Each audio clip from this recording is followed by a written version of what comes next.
Hello বন্ধুরা, এইবার পাটিসাপটাটা বানাচ্ছি।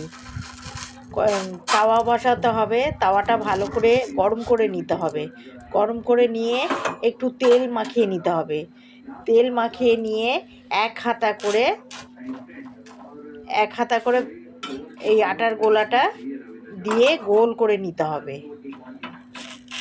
গোল করে নিয়ে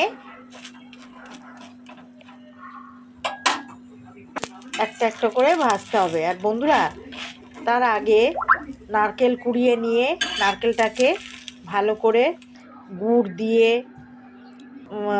একটু একটু এলাচ গুঁড়ো দিয়ে নারকেলটাকে ভালো করে বানিয়ে নিতে হবে, পুর বানিয়ে নিতে হবে।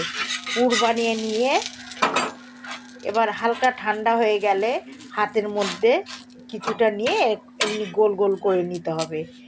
নিয়ে এবার একটা একটা করে পাটিসাপটা এক হাতা করে দিয়ে সেটাকে গোল করে নিয়ে তার মধ্যে একটা একটা করে রোলের মতন বানিয়ে নিতে হবে। দিয়ে আস্তে আস্তে করে বানাতে হবে, না তো ভেঙে যাবে বন্ধুরা।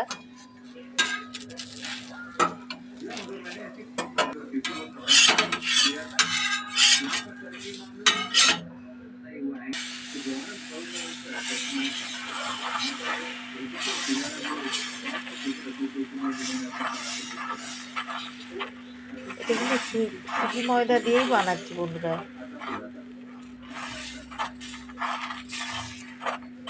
সুজি ময়দা দিয়ে বানিয়ে খেয়ে দেখবে বন্ধুরা, দারুণ হয়।